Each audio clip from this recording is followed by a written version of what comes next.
What is up, Liberty fans? I'm Kenny Saint-Vil, and I'm here. I'm joined by Alford Corriette of Her Hoop Stats. Alfred, what is up, man? I hope all is well with you today, and thank you for joining the show, man. Yep, all is well with me, Kenny. How are you? I'm doing well. Considering the circumstances, the New York Liberty fell yesterday 79 to 73 versus the Phoenix Mercury, and dropped the deciding game 1-2. And unfortunately, we're going home now. Al, talk to me. How are you feeling today, and what were your thoughts on yesterday's game? Yeah, I think it's definitely a bitter pill to swallow, for most that follow the Liberty in some capacity because this was a team that, started off the season hot and, had high expectations, looking to repeat, were able to keep most of the core roster intact, added some pieces along the way like Natasha Cloud and Emma Meeseman.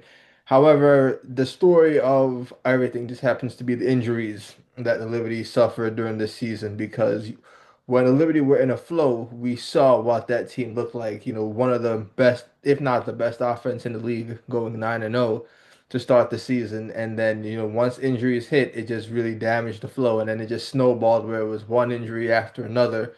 And it just seemed like they really couldn't recapture that chemistry and flow, even though they had the pieces, just time was not on their side. Time definitely was not on their side. We're talking about a team who played with their core, with a healthy roster, about maybe 12 times or Mhm. 11 times during the regular season. After the first home opening game, they hadn't played with a full roster. We had more than 10 different starting lineups this season, and there just definitely wasn't any continuity. As for yesterday's game, there was a disparity in the physicality. Phoenix out physicaled the Liberty on every aspect of the game on both sides of the ball. What did you see from the physicality point of this game? Yeah, I think Phoenix really stepped up the physicality in that game. They have physical players to begin with when you think of Alyssa Thomas and, DeWanna Bonner and others, very physical, defensive-minded vets. But I think Phoenix just showed that level of urgency that you wished would have been noticeable in New York. And New York showed it at times. I mean, Brianna Stewart definitely showed that level of urgency, Sabrina and others at times. But I think Phoenix just really got out after it, whether it's defending the Liberty, from point to point, and just making sure that they really made it tough for Liberty to get their offensive sets off. Oh yeah, 100%. Um, what I do want to kind of highlight is the players that we're used to seeing, kind of take control of the game, have maximum efforts like Jonquel Jones, like Leonie Febish, like even Sabrina. I know Sabrina Ionescu had 22 points yesterday. She erupted in that second quarter with the 12 points in the second quarter. But like most of the team, everyone besides Brianna Stewart went scoreless in that fourth quarter. So, what are some of the things you're seeing from John Quell? What are you seeing from Sab? What are you even seeing from Leo? Because Leo's been, um, she's been silent this entire series. Yeah, so I mean, if we can go player by player, I think, in the case of John Quill, teams realize how good she is. And they know how good she can be and how pivotal she is for the New York Liberty because of just her presence in the interior, but also the ability to shoot on the perimeter. But I think the Liberty realized like the best way to maximize John Quill is really getting her touches inside and really opening up things for the shooters around the perimeter. But the problem is, you're looking at Phoenix, they're fronting, they're, bumping Jonquel Jones off of that area because they want to make it as tough for Jonquel as it can be. And you saw it definitely affected her a little bit. Definitely you could see the emotions on Jonquel just, having to battle alongside that physicality. And I think that's really the case there. It's just a team really wanting to kind of, take kind of some people may argue Jonquel is the head of the snake that makes the Liberty go because of just how good she is. She is the finals MVP. So, Phoenix definitely wanted to make things difficult for her. With Sabrina, I think you mentioned it and explained it very well. Sabrina definitely had that eruption in the second quarter and then also had some production in the third quarter. But in the fourth quarter, you're seeing a team that really wants to get the ball out of Sabrina's hands. They don't want Sabrina to have Yes. the space to shoot. You're looking at guards like Monica Makani that I think did a good job defensively. You know, She did an amazing job on Sabrina throughout the entire season. She's done an amazing job against Sabrina. yep, she's done an amazing job because they realize, you don't want Sabrina making plays because Sabrina has the vision to find teammates and put them in positions to score. But again, you don't want Sabrina getting any pockets of space or any seams because if you give her a pocket of space, she will take that jumper and most likely can hit it. But one of the things that we've seen throughout the years is like when she gets the seam, she's now comfortable going downhill and kind of using a little bit of physicality of her own to try to drive and attack and finish. So, trying to get the ball out of Sabrina's hands by hedging and just trying to blow things up, that you could see really affected Sabrina there. And then with Leo, I think with Leo, it's just a combination of things. First, Leo had to miss some time in the game because she got a little banged up, and that's always seemed to be a case in moments like teams are being extra physical with Leo and, getting her out of the game somehow. But I think with Leo may be a victim of just so many options and only one ball. Because you have to make sure Brianna Stewart gets her touches. You have to make sure John Quill gets her touches. You have to make sure Sabrina is getting activated in the game. And I think you look at how Leo is used. Leo is used primarily as that spot up shooter for when the defense collapses on other players. Then you have to get Leo in rhythm. But again, any Yeah. good shooter knows if you're not really getting the consistent touches like that, it's really hard to just get into a rhythm because you just can't tell a shooter that hasn't really gotten the touches, hasn't really gotten the ball to really do things. Okay, now we need you to knock down every three-pointer. Yeah. It's hard to do. And I think that's been really the case with Leo, is just not getting the touches, but then also it's been hard to try to figure out, okay, how can we get even Leo in the best position to score, knowing that we have all of these other weapons on the floor. Yeah, and that's tough. It was tough to watch because especially last night. And I don't think it was just last night. I'm looking at Leo throughout the series. I'm looking at Leo throughout the season. And four shot attempts is not going to cut it from Leonie Phoebus. She was 1 of 4 from the field. She only hit one 3-pointer, but we know Leo has a better bag than the way that she's been used. I don't know if it's the starting lineup. Last year when she was inserted in the starting lineup in the playoffs, we saw Sloot go to the bench, and that puts Sab at the primary ball handling position.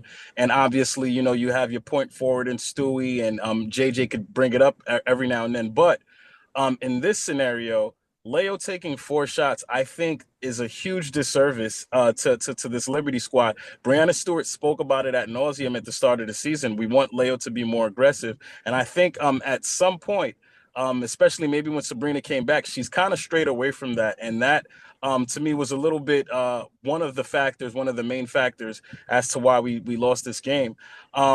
Kennedy Burke hasn't shot the ball well at all this playoff season. However, yesterday, looking at Leo only taking 4 shot attempts, I'm okay with all the looks that Kennedy Burke got.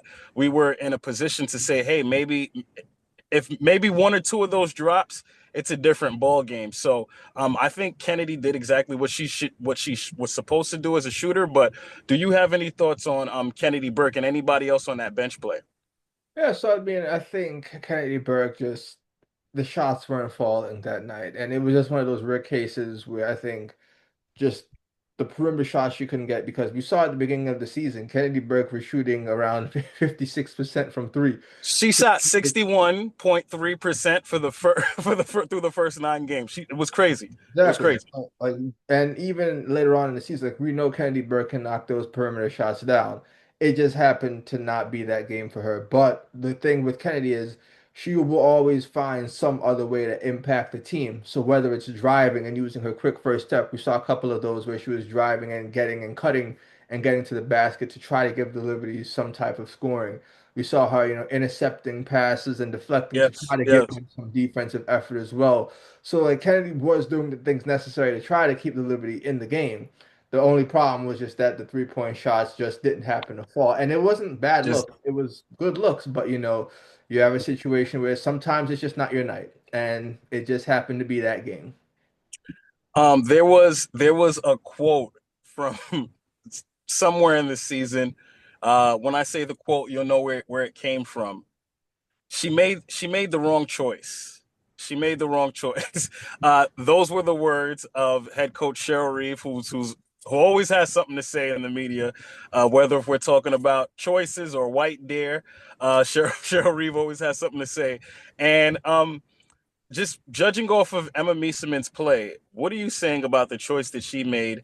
And what did you see from her this playoffs? Did she look passive? Did she look a little timid, scared? What was it? Because that's not the Emma Mieseman that we are used to seeing play at a high level, the MVP caliber ball player that Emma Mieseman is. What are your thoughts on her? Yeah, so I think with Emma Meesseman, I wouldn't necessarily say timid. I think like offensively, you see what Emma Meesseman can do, whether it's, knocking down shots at times, whether it's passing and getting players other looks, whether it's that big body you need to rebound and just at least have some type of things going down low. I just think that one, the pace at which Phoenix has played, it's hard, for like a player like Emma Meesseman who may not necessarily be the quickest to now you're dealing with, Mhm. players that you have to scramble, you have to really react and find different players because I think Phoenix plays at a very, very high pace of play. And if you're not able to really match that speed or match that athleticism, it's definitely going to be hard for you. So I think this matchup in particular was just I think just the speed and pace really was what kind of bothered Emma mostly. But I think offensively you can see the glimpses of like what Emma Meesman can do to help you. But again, when you're dealing with a roster that just didn't have the time to gel and mesh, it's just hard to even get like the great players in the best spots to succeed.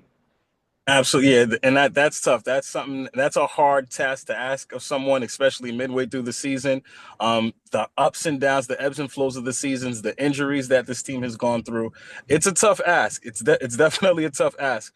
But I do want to go here and ask about the accountability. Where do we turn accountability to? I know, unfortunately, not playing the blame game, but somebody has to take some kind of accountability for the way that they prepared, for the way that certain players were used. Where do we? How much accountability do we give to Coach Sandy Brondello? Because again, we look at some of the changes that happened mid-season. I'm thinking about a Stephanie Talbot move. I'm thinking about bringing in Emma Mieseman. You're waiving players. You're obviously having to let go of some players, let go of talent who might not have always played, but that camaraderie, that bench camaraderie is different when you bring in two players from overseas, and you're just kind of bringing them in just because you have familiarity with them. And I'm talking specifically about Stephanie Talbot when it comes to Coach Sandy Brondello. I've been vocal about this. I thought Stephanie Talbot should have earned her spot in training camp like everyone else, and I do think that they've made some of these changes. That kind of hurt us in terms of the culture that's being built in New York and the continuity. Who takes accountability for this? And do you think that these mid-season changes had a huge impact on the outcome of what this of yesterday? Yeah, so I think in terms of accountability, I think it's more of a collective accountability because I don't think you can just put the blame on one finger or one person because I think that goes even something like that goes against the culture of what New York is building. It's not just one person's fault. Everyone is accountable in their particular own way. And I think, the players and, Coach Sandy Bronello, they're all going to look back at this and try to remember, okay, what was it that went particularly wrong in this series? They're going to look back and say, okay, what can we have done better? And what can we do better to, riding this ship and, making sure that this New York Liberty championship contention window isn't closed. I think in terms of accountability, it's really all on, the players. Everyone has to buy in. Everyone has to be there's something that it could have been a slight miss here, it could have been a slight read that they didn't pick up here. Everyone has their share of credit, but everyone has their share of blame. So I think that's where I would say the accountability lies. In terms of the mid-season acquisitions, I don't know if I would say I would put that as a hindrance because if you remember at that particular time, every team was now trying to do their own mid-season acquisitions. When you look at Minnesota Lynx acquiring Dejounte Carrington, when you look at the Aces trying to acquiring Alyssa Smith.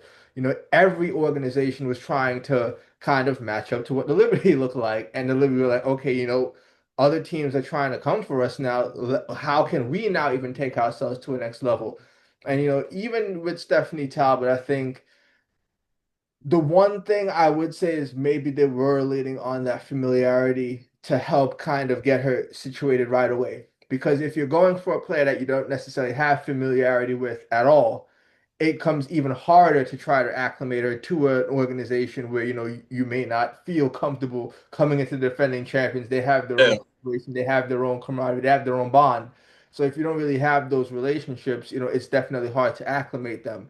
Someone like Emma Meeseman's already played with Brianna Stewart, already played with John Paul Jones, already has an idea of how to play with these players. So and also it is, you could argue, was the best player lingering out there, this in the middle that was not signed.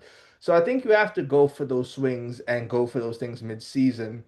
But a lot of it, I think, comes down to is just when you have these players, but then when you have kind of these one-off injuries where it's not necessarily one player that's hurt, it can be it's one multiple. today, then it's somebody tomorrow, then somebody's coming back, then another player gets hurt, and then now you're trying to figure out all of these things on the fly, Yeah, literally within the stretch of maybe what, 15, 20 games when you have one player out, one player in, one player out, one player in. yeah. So I think that's really the case of this New York Liberty season.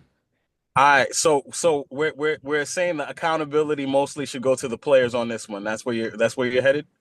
I don't know if I think it's everyone. I think everyone has their share of accountability. I mean, to me, I think the elephant, well, it's not even really the elephant in the room, but it it is at the same time, is really the injuries. Because again, like, you can't expect a team that's been battered and it has players kind of going in and out to develop a sense of rhythm. Like I said this on another podcast, that when you look at that 2024 championship, New York Liberty, they had two things.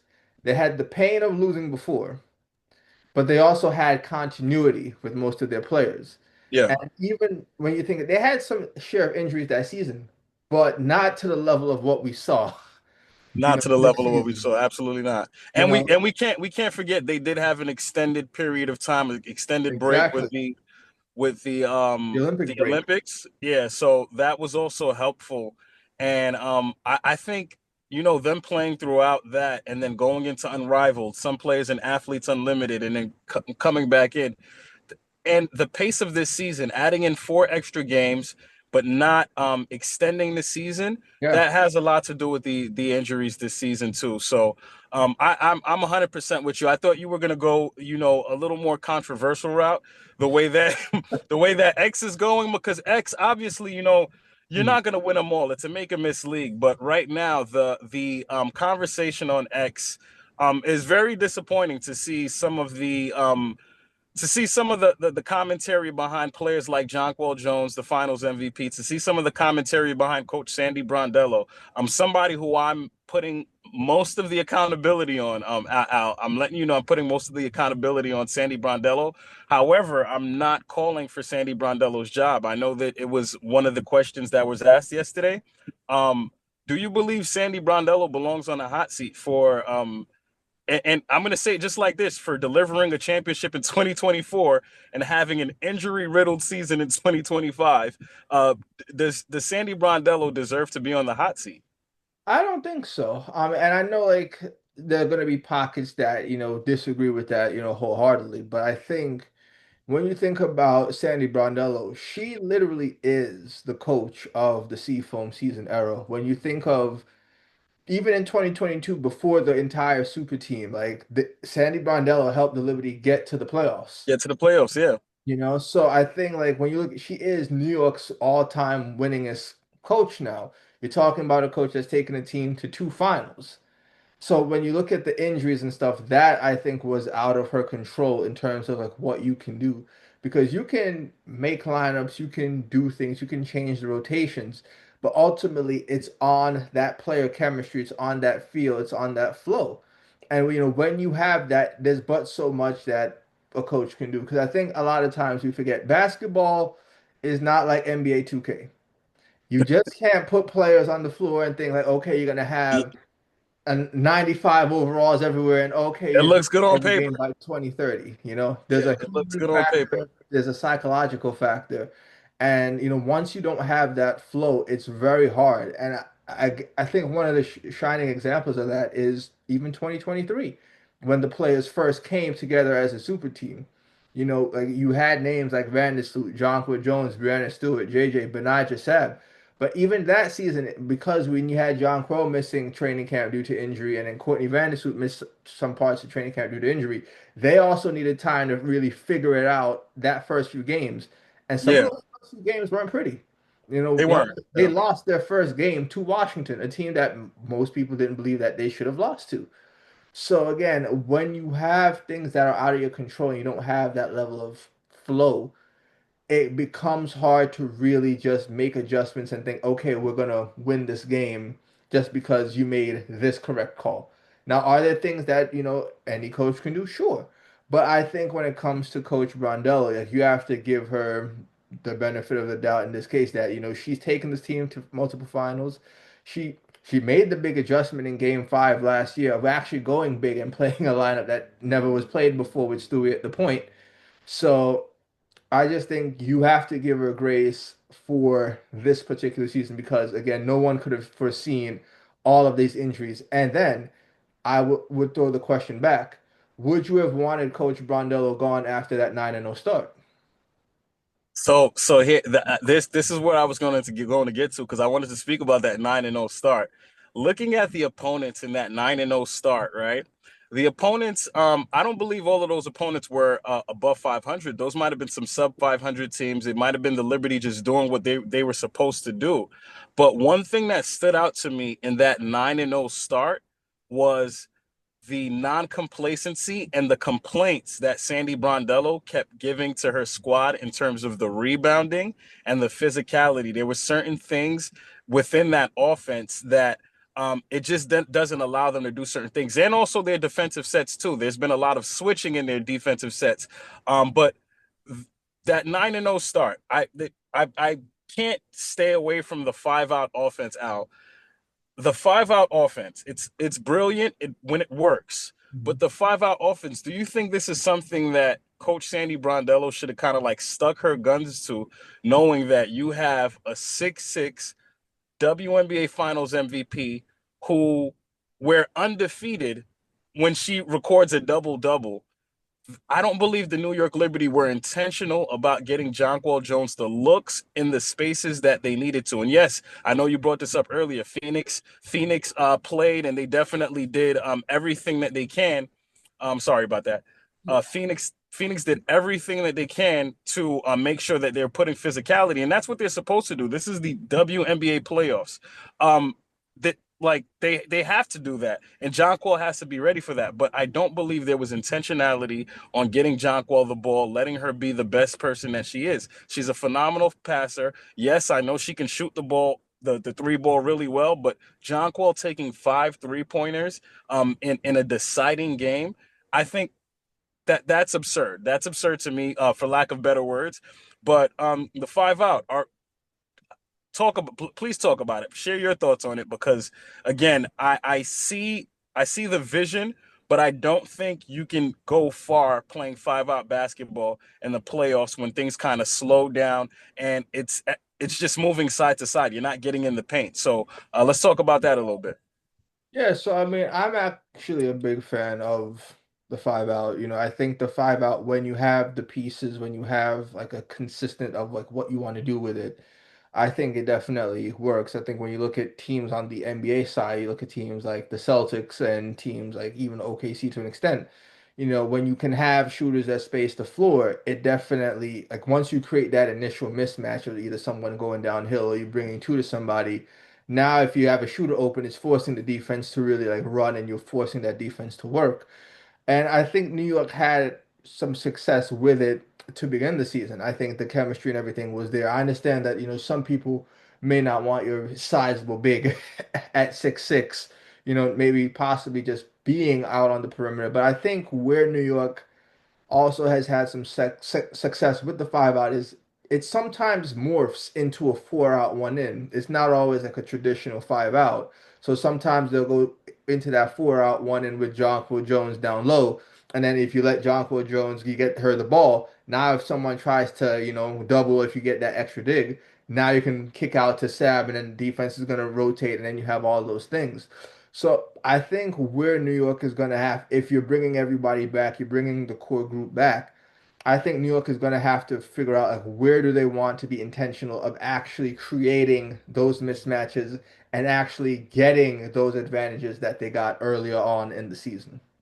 All right, so here's what stands out to me. So I'm looking at 2023, the Commissioner's Cup. The New York Liberty play mostly through Jonquel Jones. Jonquel Jones wins the Commissioner's Cup MVP. They win the Commissioner's Cup. They go into that WNBA finals. They kind of veer from that, and they don't play through Jonquel Jones in that 2023 finals, from what I remember, and they eventually lose. 2024, different story. 2024, you see what Jonquel Jones does, especially when you're kind of not necessarily playing through her, but allowing her to be in the spaces where she belongs for her to be to get the most success.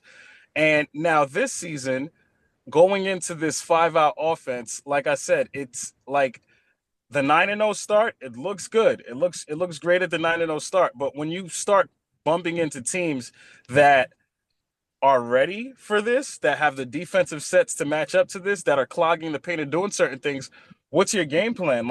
So us not playing through JJ this year, I feel like was a huge, huge part of why they haven't advanced. Again, I'm going to keep going back to the fact that the Liberty are undefeated when Jonquel Jones records a double double. So to have that in the back of your mind and not be intentional about making sure that JJ is there to be in the best positions and to succeed, I think that's a huge disservice. So, what are your thoughts on that?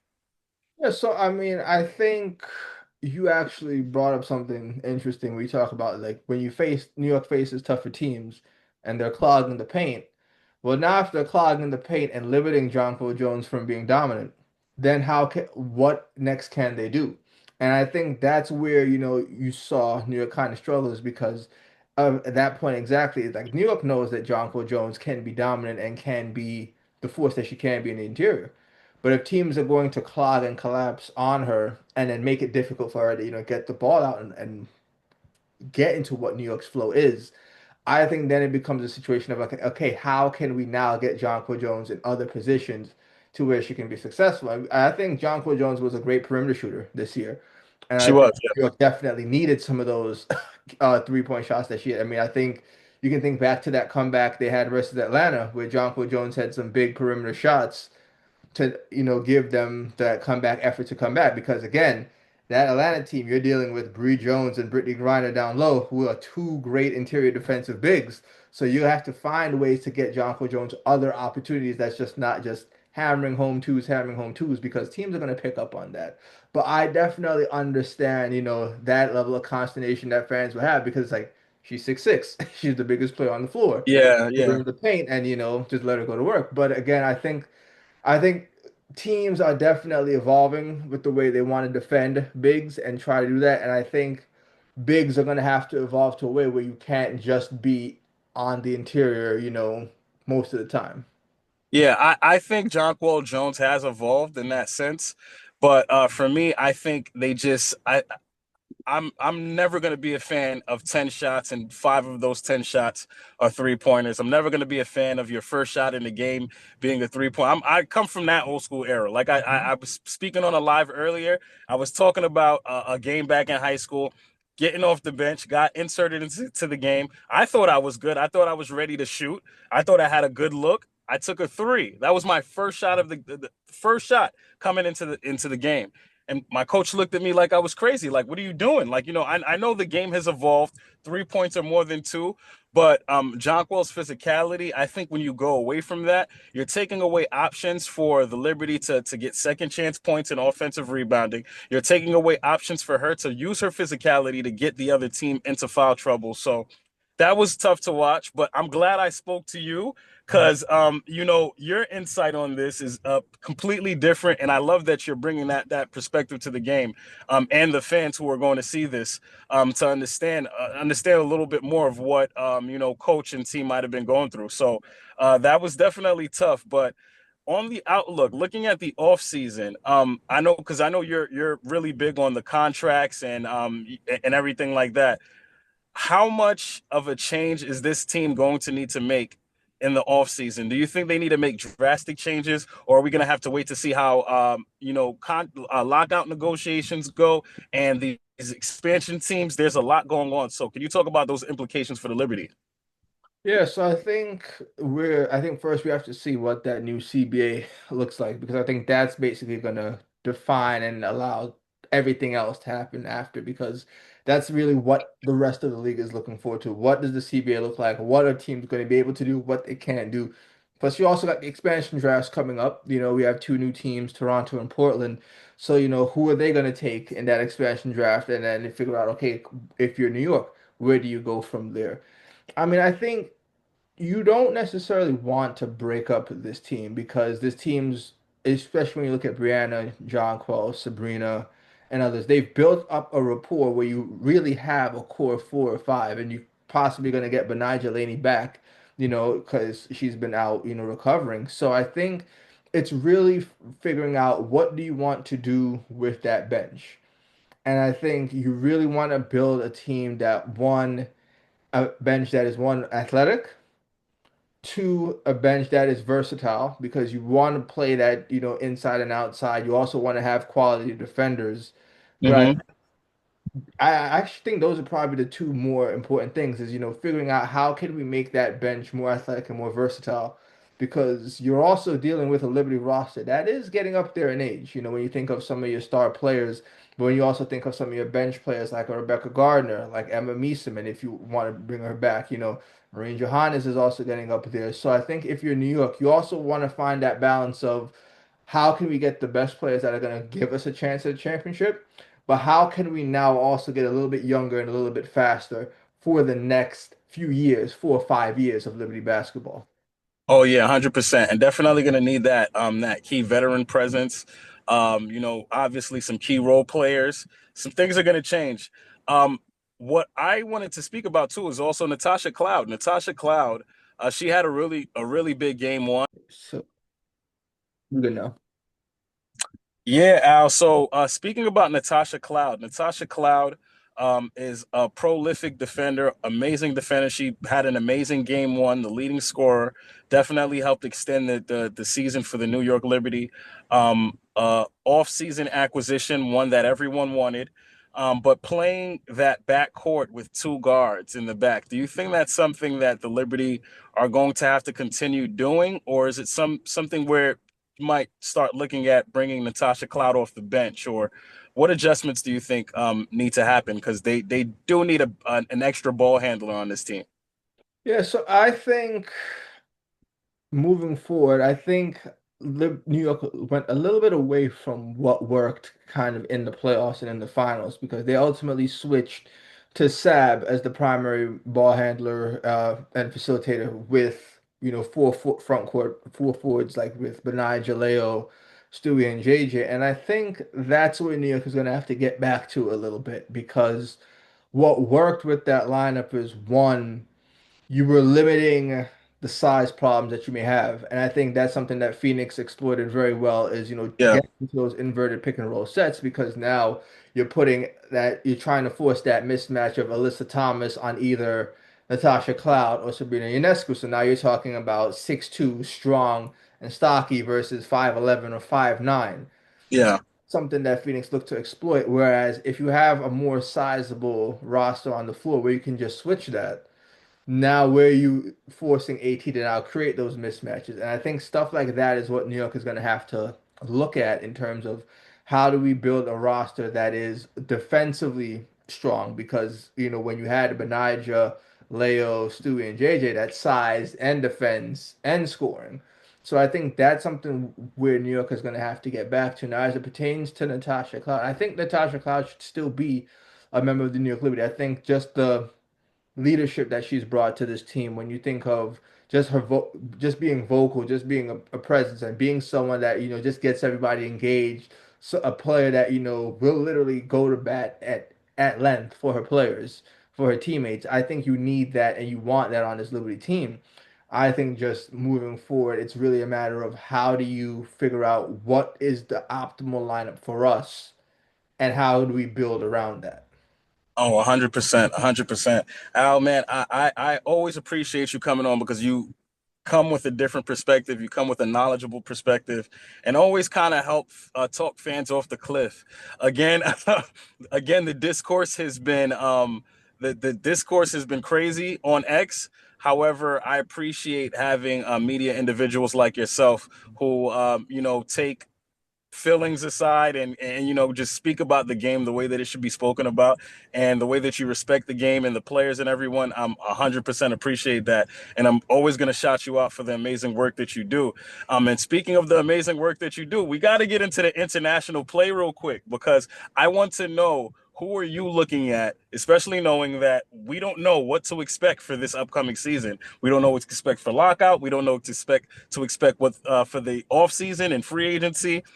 Who do the Liberty have rights to right now? Who are you looking at? Let's talk about that international game a little bit. Yeah, so Liberty have rights to quite a few players, and I think what's going to be interesting is technically when you move on to a new calendar year, you're supposed to trim those rights down to four, but Liberty right now have more than four.